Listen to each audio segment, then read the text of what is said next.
जय श्री राम, जय श्री कृष्ण, हर हर महादेव। कैसे हैं आप सब? तो आज फिर से बात करेंगे व्रत और उपवास की। तो हमारे हिंदू धर्म में और हमारे अपने जीवन में भी व्रत और उपवास का बहुत महत्व है। आज जो हम व्रत रख रहे हैं या आज जो हमने व्रत किया है वो है महाशिवरात्रि का व्रत, जिसमें हम भगवान शिव की विशेष रूप से पूजा करते हैं। वैसे तो माना जाता है कि शिवरात्रि वर्ष के हर माह में एक बार आती है, कृष्ण पक्ष की चतुर्दशी को। लेकिन आज फाल्गुन मास के कृष्ण पक्ष की चतुर्दशी है और आज की शिवरात्रि का विशेष महत्व है। इसे महाशिवरात्रि के रूप में मनाया जाता है। और इस शिवरात्रि का तो और अधिक महत्व है क्योंकि ये महाकुंभ के अंतिम दिवस पर आई है और ये महाकुंभ 144 वर्ष में एक बार आता है, इसलिए एक दुर्लभ संयोग है। और आज की महाशिवरात्रि इसी तरह से बहुत महत्वपूर्ण है हमारे लिए। शिवरात्रि को हम क्यों मनाते हैं, इसके पीछे बहुत सारी पौराणिक कथाएं, पौराणिक मान्यताएं हैं, जिसमें सबसे पहले ये माना जाता है कि आज के दिन भगवान शिव लाखों सूर्य के समान प्रभाव वाले लिंग के रूप में प्रकट हुए थे, यानी निराकार से साकार रूप, प्रतीकात्मक रूप में आए थे। और सबसे पहले भगवान विष्णु और ब्रह्मा जी ने उनकी पूजा की थी।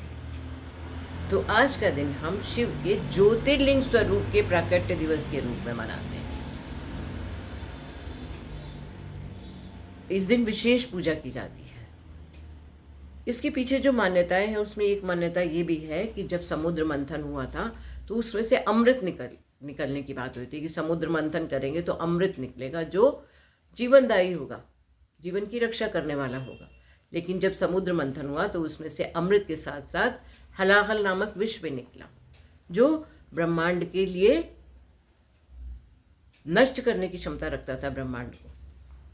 लेकिन शिव ने उसको अपने कंठ में समा लिया और इस तरह वो नीलकंठ कहलाए। तो आज का दिन इसलिए भी शिवरात्रि के रूप में मनाया जाता है कि आज के दिन, आज की रात्रि को शिव ने विष को अपने कंठ में धारण किया था और वो नीलकंठ कहलाए थे। इसी तरह से एक और भी कथा है और वो ये मान्यता है कि इस दिन भगवान शिव और पार्वती का विवाह हुआ था, यानी भगवान शिव वैराग्य को छोड़कर गृहस्थ जीवन में प्रवेश कर गए थे और उन्होंने माता पार्वती से विवाह किया था। तो इसलिए इस दिन को, शिवरात्रि को, हम शिव और गौरी के विवाह के उपलक्ष्य में भी मनाते हैं। और एक जो उसमें और कारण कहा जाता है कि इसी दिन भगवान शिव ने सृजन, संरचना और विनाश का ब्रह्मांडीय नृत्य किया था, इसे तांडव भी कहा जाता है। तो इस तरह देखिए कि शिवरात्रि मनाने के पीछे कितनी पौराणिक कथाएं हैं।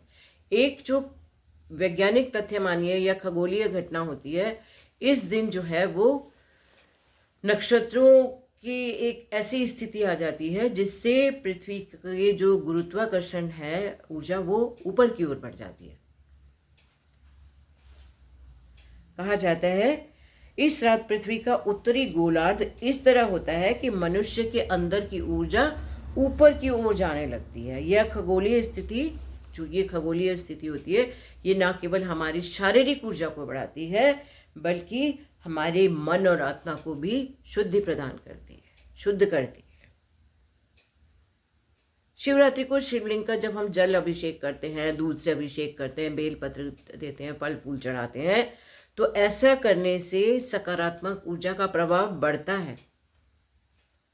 यह ऊर्जा का प्रभाव केवल ऐसा नहीं है कि भौतिक स्तर पर ही हमें प्रभावित करेगा, बल्कि यह हमारी भौतिक स्थिति को भी और मानसिक स्थिति को भी संतुलित करता है।